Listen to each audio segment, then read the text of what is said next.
اب شہید کا واقعہ آپ نے بہت سنا، لیکن اس سے پہلے ایک ذکر بتاؤں. روزانہ کوشش کروں گا کہ اذکرونی اذکرکم کی منزل کو سمجھاتا ہوا آگے بڑھوں، اور اپنی روحانیت کو کیسے بڑھایا جائے، اپنا لائف سٹائل اہل بیت کے لائف سٹائل جیسا کیسے بنایا جائے. یہی ذکر کتنا فائدہ دیتا ہے. ایک شخص کہتا ہے میرا باپ بڑا گنہگار تھا، میں نے غسل و کفن دے کے اسے دفن کیا. رات کو خواب میں اپنے باپ کو دیکھا. تعجب تب ہوا جب میں نے اپنے باپ کو جنت میں دیکھا. میں نے کہا بابا آپ تو بڑے گنہگار تھے، آپ تو بڑے خطاکار تھے، آپ جنت میں کیا کر رہے ہیں؟ اس نے کہا میرے لال 3 دن تک میری قبر میں آگ جل رہی تھی، 3 دن تک مجھ پر فشار قبر عذاب قبر میں مبتلا تھا، لیکن 3 دن کے بعد کچھ قبریں چھوڑ کر ایک نیک خاتون کو دفن کیا گیا، جس کی آنے کے بعد پورے قبرستان میں جن جن پہ عذاب ہو رہا تھا ان پر اللہ کی رحمتیں نازل ہونے لگیں. فرمایا نور برس رہا تھا. کہ بابا یہ کیسا نور تھا؟ کہ جیسے اس کو دفن کیا پہلی رات بھی، دوسری رات بھی، تیسری رات بھی اس کی قبر میں حسین ابن علی آتے تھے.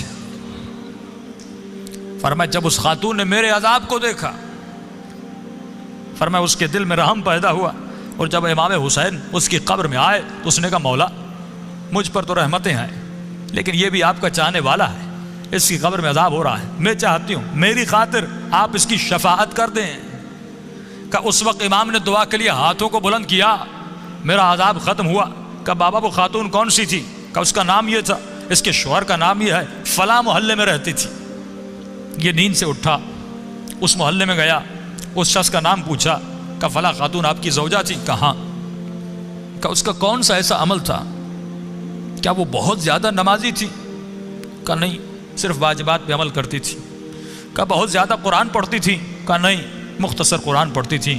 کہ کوئی ان کا خاص بہت زیادہ ذکر تھا؟ کہ نہیں، ایک عام سی زندگی گزارتی تھی لیکن اخلاق کی اچھی تھی. اس نے کہا اتنا پوچھ کیوں رہے ہو؟ اس نے سارا واقعہ بتایا کہ آپ کی زوجہ کی خاطر میرے باپ کی شفاعت ہو گئی. کوئی تو ایسا عمل ہوگا جس کی وجہ سے امام حسین اس کی قبر میں گئے. تو فرمایا ایک عمل تھا جو کثرت سے کیا کرتی تھی. کہ وہ کون سا عمل تھا؟ فرمایا روزانہ زیارت عاشورہ پڑھا کرتی تھی. یہ مقام اذکرونی اذکرکم ہے کہ ہمارے چاہنے والوں تم ہمیں یاد کرو، ہم تمہیں یاد کریں گے. اللہ کہتا ہے تو 1 قدم ہماری طرف آ، ہم اہل بیت 10 قدم تمہاری طرف آتے ہیں. یہ قدم کردار کے اٹھانے ہیں، یہ قدم رفتار کے اٹھانے ہیں، یہ وہ قدم ہیں جو جناب سعید نے اٹھائے.